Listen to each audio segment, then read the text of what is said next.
This is on page Pei. About 10 lines from the top line begins with vekol zeh, with Rosh Hashanah kol zeh, Vav Chob Zayin.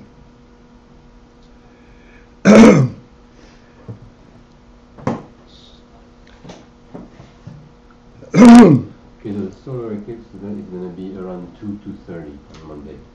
Sorry, what?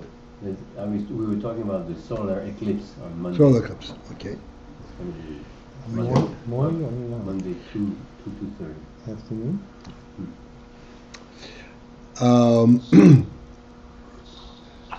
Vekol zeh, all of this, referring to the entire process, the entire expanse of the svaras and the proofs and the reasons that go into halacha, to come into a conclusion of halacha. All of that, it actually is represented in the Mishnah. But in the Mishnah it is b'derech tzorah.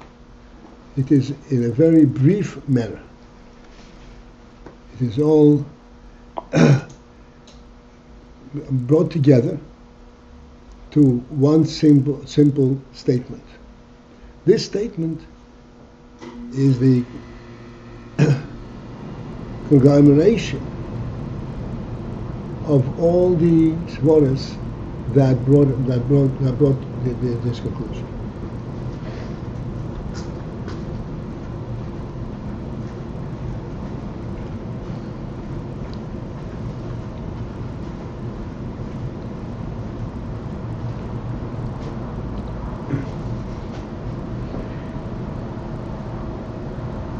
Since we spent so much time on this, I want to bring this point out, so to speak, in totality. If you're looking for, you're driving through the streets of a city and looking for a certain address. If you don't know exactly where you're going and how to get there, you try one way, you try another way, until you find the location that you're looking for. Finding this location after all these twists and turns does not represent all these twists and turns. You could have gotten to this location without the twists and turns. You just didn't know how to get there. So they are not instrumental in creating this final destination.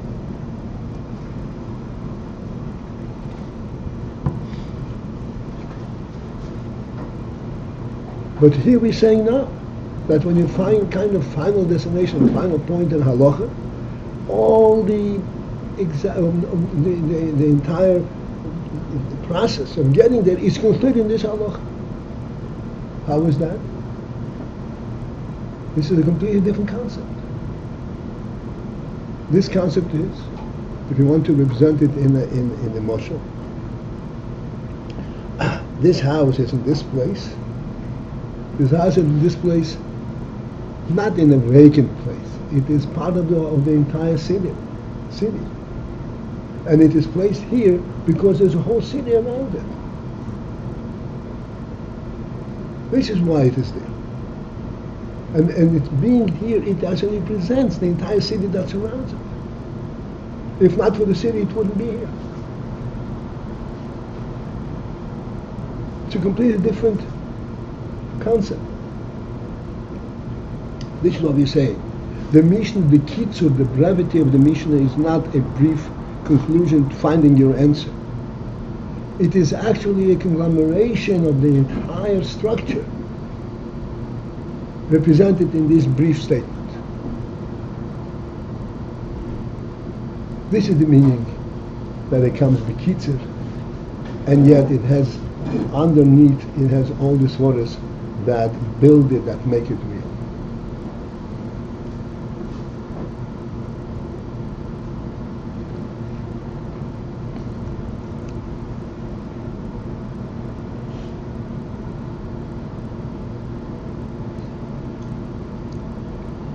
So although all these waters are there,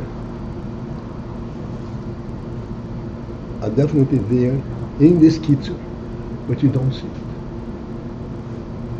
Why don't you see it? Because it is misalem. It is put, so to speak, in a very subtle manner, so that you can come to, you see only the conclusion. But clearly that conclusion contains all the richness that brought it about.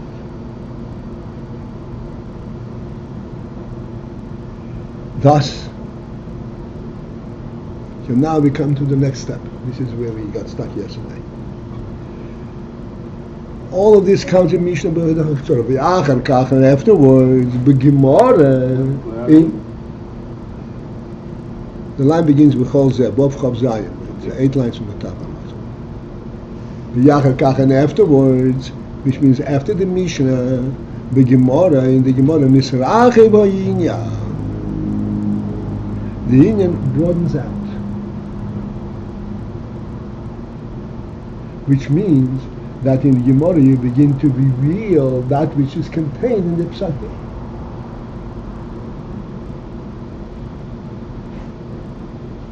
What are the building blocks of this Psak Din?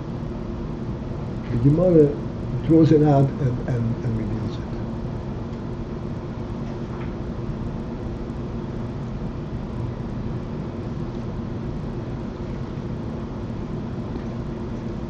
So this inyan, this is where we got stuck yesterday. This misrache inyan does not mean that the Gemara brings it back to its pristine state, as if you never understood it, and start building it from scratch. This is not what it is, because you have the Psak Din. So in the Gemara, the entire broadening out is all based on the Psak Din, on the Psak the Halakha. It's all drawn from there. It is not something that you don't go back to the source and start building it from scratch. You know what the conclusion is, and you now examine the conclusion and say, here is what went into this conclusion. Psak Din and Halakha is the same thing. Sorry? Psak Din and Halakha. Yeah, it's the same thing. Right.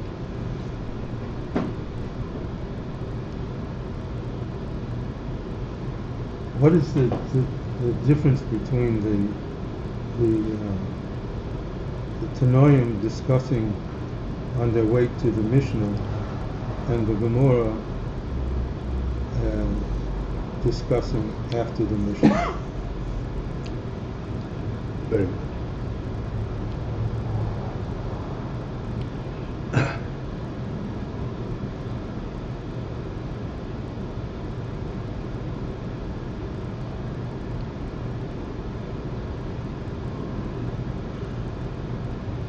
The Tanoim,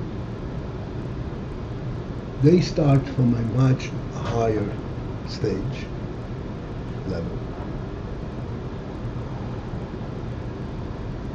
And in their discussion, we come to the conclusion that says, here is how the Mishnah should be. Here is how the Halacha should be.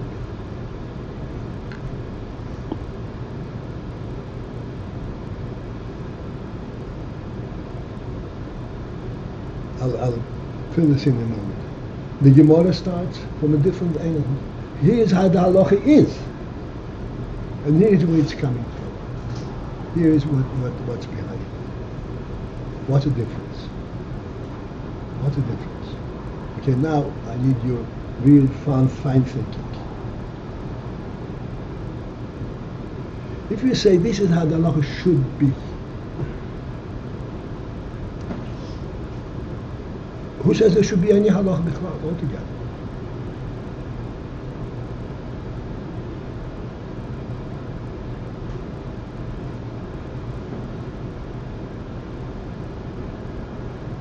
That means that the Gemara, that the Tanoim are speaking on a level where you say, almost conceptually, the halacha should be that way.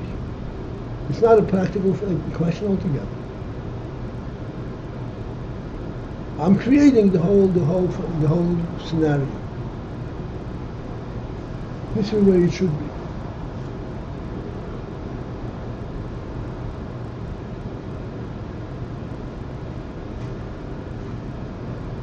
Whereas the Ameroim speak on completing the law. Here is where it is, and here is what the justification, and this is what it represents. What the halacha represents. What's the difference? Again, Tanoim are the principle that the Tanoim are discussing. The principal source for their discussion is the perception of a higher level of how things should be on the divine will level.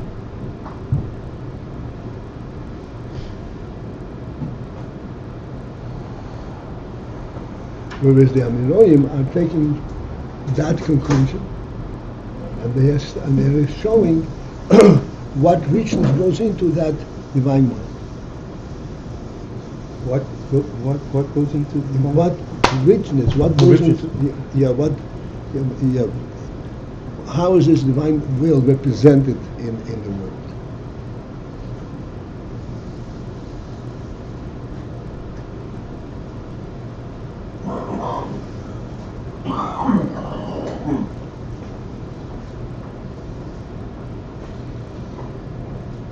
We spoke many times. Let's go back to very, very simple one of our RASHAB. You have an empty room. And you say, hey, this room, based on its structure and its situation in the house, it is a dining room. It's not a dining room yet. So what? But you say it's a dining room. Please understand, on what basis do you say it's a dining room? On the basis of your will, of the reality, how you relate to it. On the spirit, on the human spirit element. This is how it's fit to be. This is what it should be. Then when you start furnishing this dining room, start bringing a table and says, here is where the table should stand. Why? Because it's convenient? No, this is what complements and reveals that this is a dining room. If the table stands on the side, it will not reveal the richness of what our dining room is. It will maybe give you the conveniences and all that, but it's not the dining room.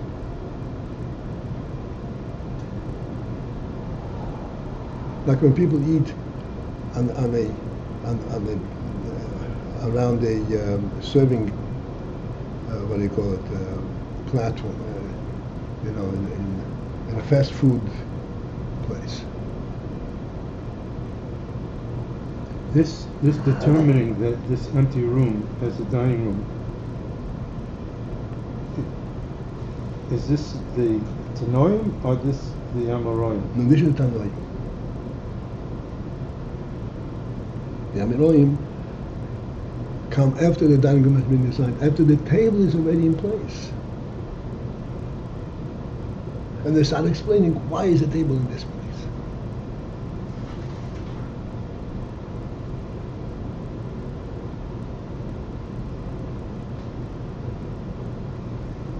Wait, that was not already established by the Tana? Tanaim did not articulate that? They articulated it, but it didn't. It's not contained in the Kisa of the Mishnah. They articulated it in their conclusion, in their statement in the Mishnah, but it does not state so in the Mishnah. Meaning it was part of their discussion, but there's no record? That's right.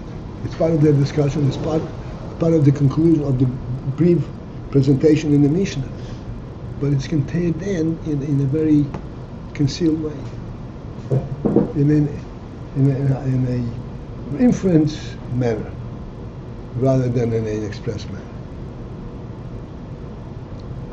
I can see, I can sense that you say the Tanoim are coming to say why something should be. What should, not why, what should be.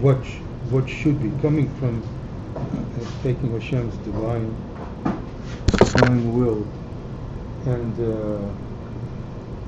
trying to understand what Hashem wants with his divine will. Then you're afraid. Yeah.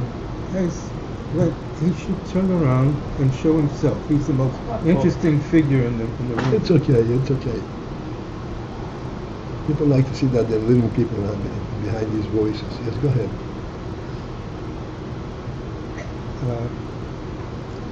Okay,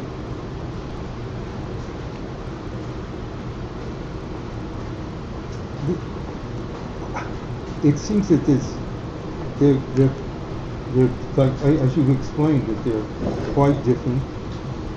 They're taking what Hashem wants in this world, and to know Him come and make a statement seeking to do this, a point, making a nekuda of what Hashem wants,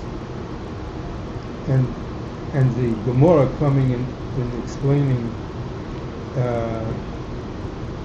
so to speak, having established this is what we want in this world, what is actually taking place at now, having established this. I'm trying to explain it to myself as well. I sense this, the difference between, but I'm just trying to sense it. Very good. Very good. So accept the sense first, and then when you want to think in terms of what you sense, not what the words are. From there you draw the explanation, because that's how it works from Chochmah into Bina.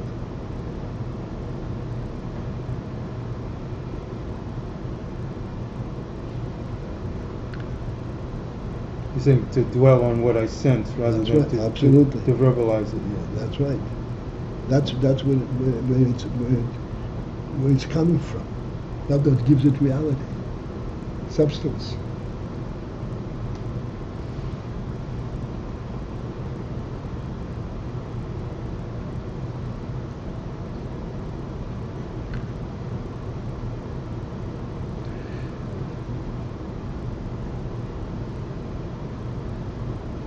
So this is the big difference between how the process of the Tanoim and the Amoraim, the way it is in the Mishnah and the way it is in the Gemara. The basis of the Mishnah is how it should be. The basis of the Gemara is what's the background of this which is. What substantiates it. What's the background that makes you feel like that word, that expression seems to take you back to the Tanoim, but that's not their purpose. It's not to go back to the Tanoim. That's right. So what's the difference? We're not going back to, we're trying to know what was stated in this halacha. What did Tanoim want you to know by stating this halacha in this way?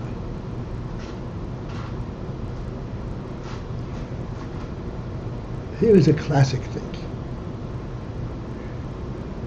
There is no place in the Torah that says specifically you are not allowed to write on Shabbos.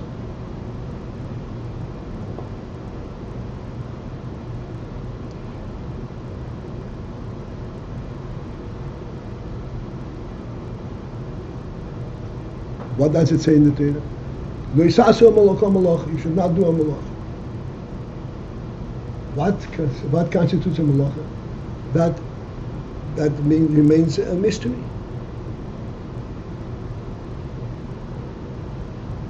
The Chachamim understand the inner meaning of a malacha, and they come out and they define. They say this is what constitutes a malacha. For example, Shabbos you're not allowed to carry.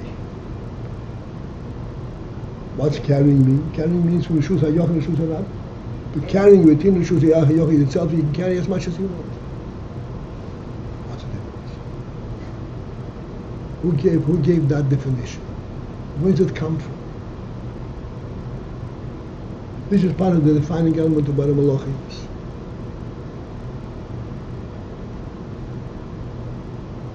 So when the Mishnah says that you're not allowed to be oiker, to remove an object from one shoes and place it in other shoes, that's in the halacha. Now we are going to try to understand on the basis of that what constitutes a halacha.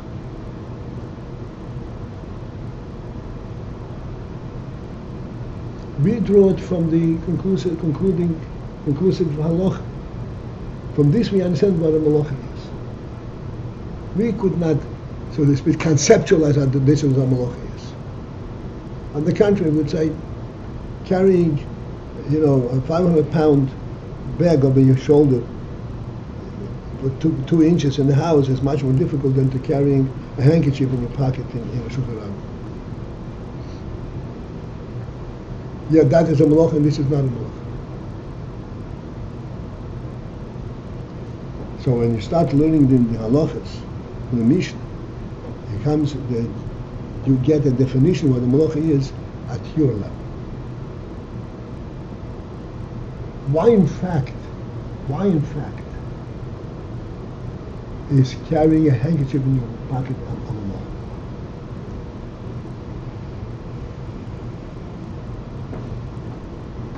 Hello?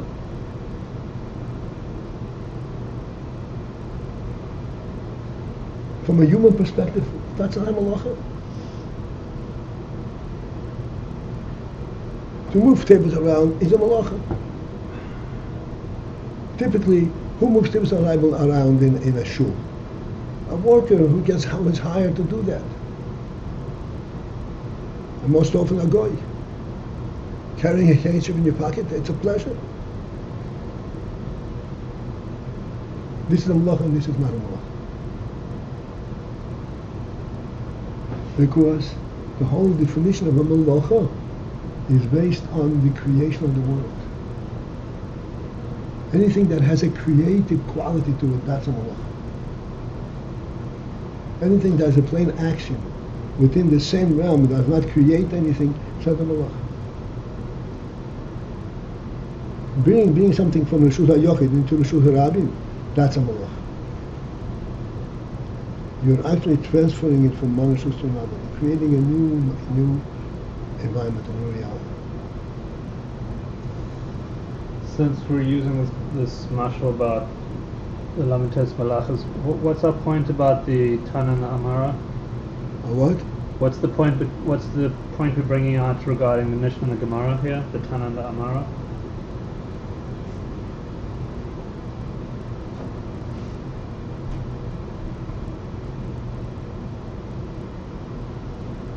The Torah only says a malacha. You're not allowed to do a malacha.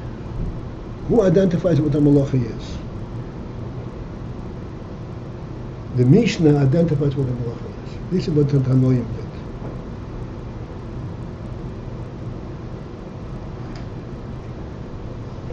Okay. What's bothering you? Okay. That's fine then. So then, what's the role? Then the Gemara comes in and says, okay, the Mishnah says that we oiker an object from one reshus to the other, that's called malacha. Now we know how the definition of malacha at our level. Now we try to understand what's so different between that and carrying and moving furnishing around in the same room.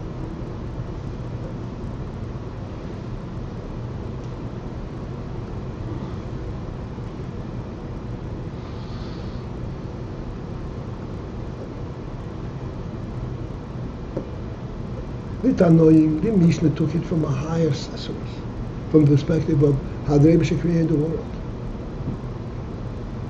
We are drawing it from a psak din, how it reflects itself in our world.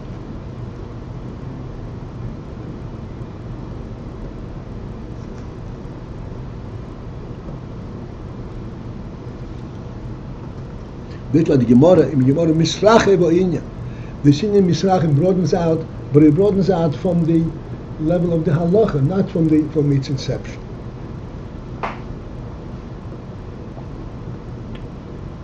And gives us an understanding what constitutes a halacha.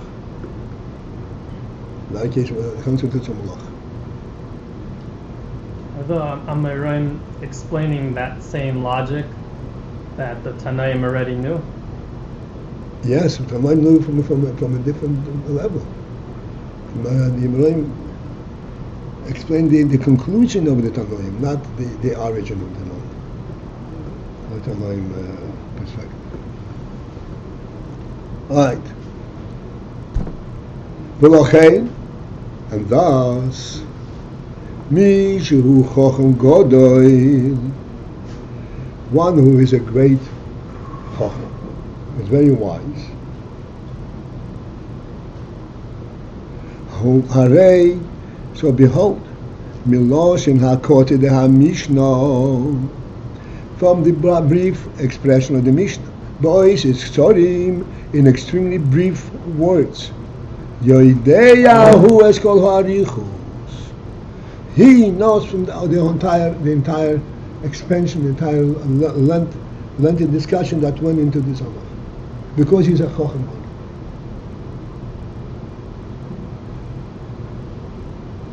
What is a chochem gadol? How is that pertinent to this? Chochem gadol is not that he can project and he imagines this is what must have been. Chochem gadol means that he identifies it in these brief words. That's what he finds. This is what he sees there. It's not something that he projects. He guesses. But it's a chochem gadol means that that's what he sees in the brief words. And he is the marshal for that we always point out. I'm holding this up. Okay? I'm holding this up. And I said many times, what do you see in this performance, in this state? You could see many things. You could see that there is a phone hanging in midair. You could see that there is a hand holding it up. And that behind the hand there's a human being. So you say a human being is holding itself. And you can go many, many different steps in this. What does a chochem? In other words, if you're a chochem means he understands that when a human being when you hold this up and something is right there like this, it's not meant that you should see a phone in the air. It's not meant that you should see that a human being can hold a phone up in the air. That's not the point at all. What is the point that when you see the phone in the air? The point there is that you're being shown a certain idea.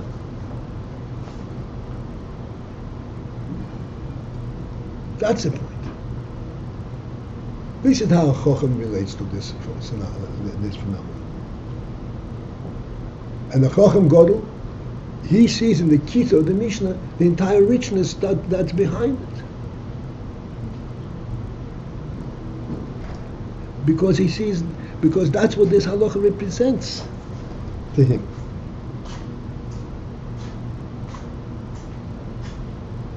Like we said, a malacha, to carry from the Shus HaYochel and Shus HaRabbim a handkerchief. It's called a malacha. What's the wisdom behind it? A chochem, only a chochem can identify, oh, this is, I see, oh yeah, this is a malacha. And he immediately relates to it that way.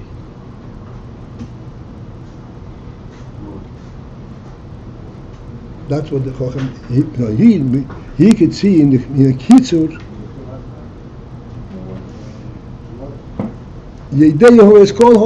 from that he knows the entire lengthy process that this Kitzur summarizes, represents.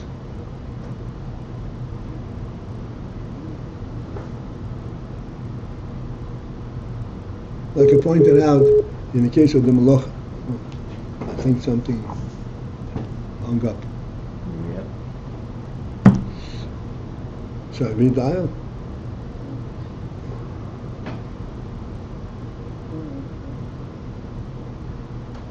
understand that. That a malacha, for example, is not representative of what the malacha is in our abode, in our realm. From our perspective, what malacha is by the divine definition of what the malacha is. For 6 days Hashem built the Shemayim Oretz. And the 7th day he abstained from work, and he rested. Resting means from the type of malacha that Hashem considered malacha. This is what considers a malacha. So that malacha that reflects the type of malacha that Hashem did. How does our distinctions reflect the malacha that Hashem did? What? How do the distinctions that we have reflect the malacha that Hashem does? What did Hashem do? He created a new thing. Yesh me'ayin. Yesh me'ayin. It's built. He accomplished something.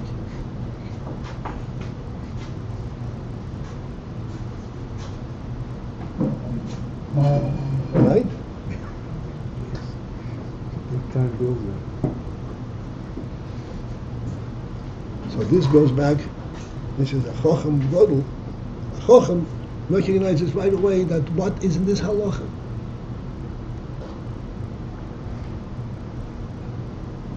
That's kol ha'arichos. This is it, I think, for this morning. Especially if the phone already decided that he had enough.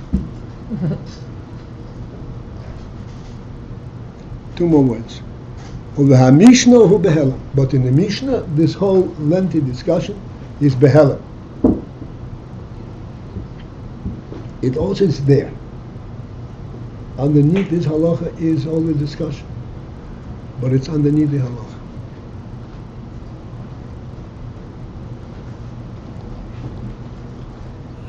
AYIN